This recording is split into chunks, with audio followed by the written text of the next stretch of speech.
আসলেই রে, সব মেয়েরা এই একটা দিন নিয়েই অনেক স্বপ্ন দেখে। তুই এখন দেখতে থাক, হয়তো একদিন পূর্ণ হবে। তো দুলাভাই আমাকে যে আদরটা করলো না, আমার সারা জীবনে এরকম আদর পাই নাই। ও নো, কি বলতেছিস? হ্যাঁ, সত্যটাই বলতেছি, ডোন্ট মাইন্ড, কিছু মনে করিস না। না, কি মনে করব? ফ্রেন্ড অফ ফ্রেন্ড, ফ্রেন্ড যদি ফ্রেন্ডের কাছে শেয়ার না করে তো কি প্রতিবেশী চাচির কাছে যায় বলবো?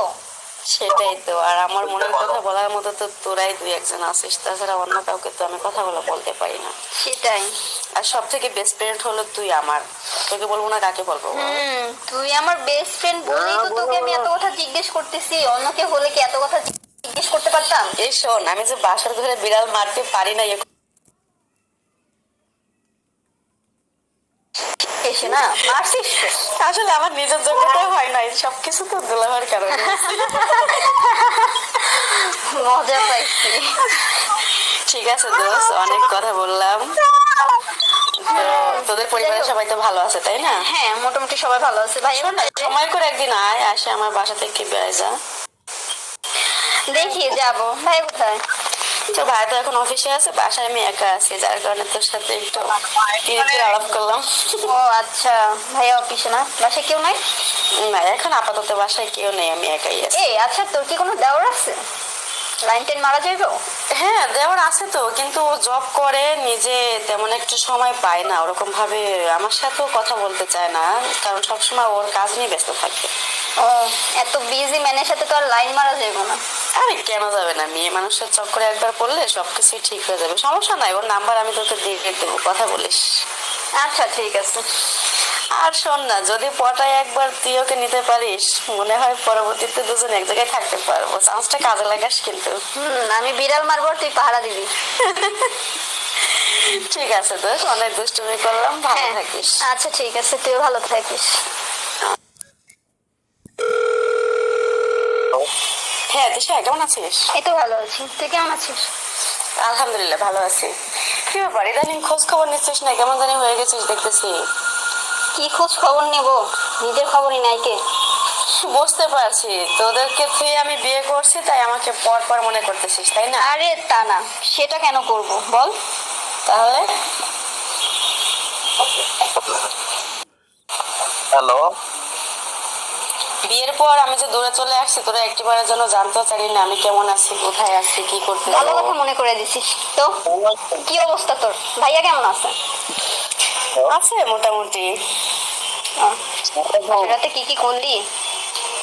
যা দুষ্ট, এতদিন পরে ফোন দিলাম, কই আমার কথা জিজ্ঞেস করবি? তুই জিজ্ঞেস করতেছিস বান্ধবীর কথা। আরে বল না, কি কি করলি? কি কি করলি? আচ্ছা, এত কথা থাকতে তুই কেন বিয়ের কথা জিজ্ঞেস করছিস, বুঝলাম না কিছু। না, আমি একটু মানে জানতে চাচ্ছি তুই কি কি করলি, বাসরাত কেমন কাটলো, ফ্যামিলি সবাই কেমন আছে, ফ্যামিলি সবাই তোর সাথে কি মানে কেমন ব্যবহার করে? না, ফ্যামিলির সবাই মোটামুটি ভালো। তো বাসার ঘরে আর মানুষ কি করে সেটা তো জানিসই, আর কি করে বলি বল। আরে বল না। বিড়াল বুঝতে কয়টা পারছি, মারলি? তুইও মনে হয় সামনে বিয়ের পিড়িতে বসতেছিস, তাই আমার কাছ থেকে বিস্তারিত জানতে চাচ্ছিস তাই না? এই তো, এটাই। হ্যালো। আচ্ছা তুই বল না, বাসার রাতে মানুষ কি করে? আমি জানি না দেখেই তো তোকে জিজ্ঞেস করতেছি না। ভাবিরা সবসময় বলে যে বাসরাতে নাকি বিড়াল মারতে হয়, আসলে কি বিড়াল আছে? এই শোন না, তোরা তো সব দিনই জানিস যে বিড়াল দেখলে আমি ভয় পাই, আবার বিড়াল মারবো কি করে বল না? তাহলে বাসরাতে বিড়াল মারার কথা কেন বলে মুরব্বীরা, ভাবিরা কেন বলে এটা, বলবি? কি জানি, আমি না এখন এই জিনিসটা বুঝতে পারি না যে বিড়াল মারার কথা কেন বললে। আর সবাই জানে যে আমি বিড়াল দেখলে ভয় পাই, আমি তো বিড়ালের ধারের কাছে যাই না, আমি ঘুমাইছিলাম সারা রাত। তুই ঘুমাইছিলি না বিড়াল টিড়াল মারছিস সেটা বল। আরে না, আমার তো এমনিতেই ঘুম বেশি জানিস না, আমি সত্যি সত্যি ঘুমাইছিলাম। এখন তুই মানে ফাইজলামি বাদ দিয়া বলবি আমি না তোর ফ্রেন্ড, ফ্রেন্ডের কাছে মানুষ লোকায়, সত্যি কথা বল। না লুকাইতেছি না, তবে সত্যটাই বলতেছি। শোন না, বাসর রাতে তেমন কিছু করি নাই। তো ফার্স্ট টাইম যখন আমি ঢুকলাম, ঢোকার পরে আমি তো বেশ বধূ সেজে বসে আছি। পরে তো দুলা ভাই আসলো, আসার পরে আমাকে দেখলো। তারপর দেখার পরে তো সেই খুশি, যাদের মতো বউ পাইছে, জীবনে আর কিছু চায় না। Very interesting. আমাকে তারপর পেয়ে সে খুব লাকি, আরো কত কি। আচ্ছা, তাই নাকি? হ্যাঁ, ভালো। তারপরে আমাকে কিছু কথা বললো, আমি কোনোদিন তাকে ছেড়ে যাব না, মন থেকে ভালোবাসবো, যখন যেটা প্রয়োজন তাকে জানাবো। আমি বললাম হ্যাঁ ঠিক আছে। আচ্ছা, তারপর এই গল্প করতে করতে রাত 12টা বেজে গেল। তারপরে আমি বললাম যে আমার ঘুম পাচ্ছে। আমাকে বললো বাসর রাত্রে ঘুমাতে নেই, বাসর রাত্রে বিড়াল মারতে হয়। তখন আমি তো চমকাই গেলাম জানিস। আচ্ছা, তাই আমি নাকি? বললাম আমি না সব দিন বিড়ালকে ভয় পাই, আসলে আমি এসব মারতে পারবো না। তখন আমাকে বলতেছে যে তুমি এখনো অবুঝ, কিচ্ছু বোঝো না। মানেটা কি? বিড়াল মারা মানেটা কি সেটাই তো বুঝতে পারতেছি না। সেটা একটু বলবি আমাকে, আমি একটু শিখতে চাচ্ছি, জানতে চাচ্ছি। শোন না, যেদিন তোর বাসর হবে সেদিন তুই বুঝতে পারবি যে আসলে বিড়াল মারাটা কি।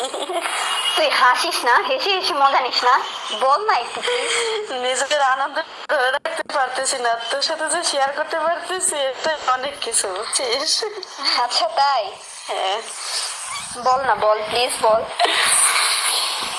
এই তো তারপরে মনে কর যে নিজেদের মতো আনন্দ ফুর্তি করলাম। রাত শেষ হলো, সকাল হলো, আচ্ছা। এটাই, আর কিছু না। আচ্ছা শোন, আমি একটা কথা শুনেছি, মানে মুরব্বীরা বলে, নানীরা সবসময় বলে যে বাসরাতে নাকি বউকে কিছু গিফট করতে হয় কিংবা দুধ খাওয়ায়, এগুলো বিস্তারিত মানে আদৌ এগুলো কি? না, এগুলো কি সেটা আমি জানবো না, তবে তো দুলাভাই আমাকে একটা স্বর্ণের চেন উপহার দিয়েছিল, সেটা এখন আমার কাছে আছে। নেক্সট টাইম যখন আসবো তোদেরকে দেখাবো। হ্যাঁ, ও আচ্ছা তাই, ভেরি ইন্টারেস্টিং। হ্যাঁ, খুব মজা করছি জানিস। তো আর বাসার সবাই সবাইকে বেশি ভালো লাগছে যে আমার প্রিয় পছন্দের মানুষটাকে বিয়ে করতে পারছি। তো তাই বিড়াল মারা কেন, যদি হাতি ঘোড়া আরো কিছু বলতো না তাও মেরে দিতাম। আচ্ছা, খাট তো ভাঙে নাই না? খাট ভাঙলেই তো সমস্যা ছিল। যা দুষ্ট, খাট কেন ভাঙবে? আমি কি মারামারি করি নাকি? না সেটা তো, যাই হোক, মেনে নিছে। হ্যাঁ, সবাই মেনে নিচ্ছে, আল্লাহর রহমতে আমরা খুব ভালো আছি, সুখে আছি। দোয়া করবি যেন বাকি জীবনটা আমাদের সুখেই কাটে। আর তোদের জন্য দোয়া করি, তোরা যেটাকে পছন্দ করিস, লাইক করিস, জানি সেই তোদের লাইফে আসে এবং পরবর্তী জীবনটা তোদের সুখের হয়। সেটাই, ভালোবাসার মানুষ খালি। আর শোন না, বাসার ঘরে যাওয়ার আগে কিন্তু বিড়াল মারাটা শিখে নিস, কেমন? যাওয়ার আগেই শিখতে বলতেছিস? হ্যাঁ, নইলে আমার মতো যাওয়ার পরে কিন্তু বোকা হয়ে একদিন পূর্ণ হবে।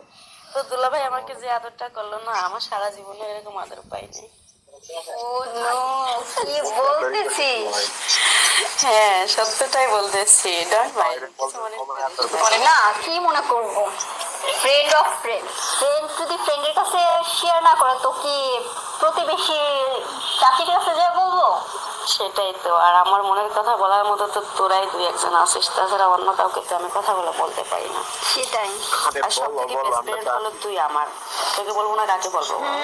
তুই আমার বেস্ট ফ্রেন্ড বলেই তো তোকে আমি এত কথা জিজ্ঞেস করতেছি, অন্য কেউ হলে কি এত কথা জিজ্ঞেস করতে পারতাম? এই শোন, আমি যে বাসার ঘরে বিড়াল মারতে পারি না এ কথাটা কাউকে বলিস না, ঠিক আছে? হ্যালো, না মারছিস না, মারছিস তো। আসলে আমার নিজের যোগ্যতা হয় না, সব কিছু তো বলার কথা। মজা পাইছি। ঠিক আছে দোস্ত, অনেক কথা বললাম। তো তোদের পরিবারে সবাই তো ভালো আছে তাই না? হ্যাঁ, মোটামুটি সবাই ভালো আছে। ভাই শোন না, সময় করে একদিন আয়, আসে আমার বাসা থেকে বেড়ে যা। দেখি যাবো। ভাই কোথায়? তো ভাই তো এখন অফিসে আছে, বাসায় আমি একা আছি, যার কারণে তোর সাথে একটু ও আচ্ছা, ভাইয়া অফিসে না, বাসায় কেউ নাই? না, এখন আপাতত বাসায় কেউ নেই, আমি একাই। এই আচ্ছা, তোর কি কোনো দেওরা লাইন টেন মারা যাইবো? হ্যাঁ, দেওয়া আছে তো, জব করে, নিজে তেমন একটু সময় পায় না ওরকম ভাবে আমার সাথেও কথা বলতে চায় না, কারণ সবসময় ওর কাজ নিয়ে ব্যস্ত থাকে। ও, এত বিজি ম্যানের সাথে তো আর লাইন মারা যাবে না। আরে কেন যাবে না, মেয়ে মানুষের চক্করে একবার পড়লে সব কিছুই ঠিক হয়ে যাবে, সমস্যা নাই। ওর নাম্বার আমি তোকে দিয়ে দেবো, কথা বলিস। আচ্ছা ঠিক আছে। আর শোন না, যদি পটায় একবার তুই ওকে নিতে পারিস, মনে হয় পরবর্তীতে দুজন এক জায়গায় থাকতে পারবো। চান্সটা কাজে লাগাস কিন্তু। আমি বিড়াল মারবো আর তুই পাহারা দিবি। ঠিক আছে, তো অনেক দুষ্টুমি করলাম। আচ্ছা, ঠিক আছে, তুই ভালো থাকিস।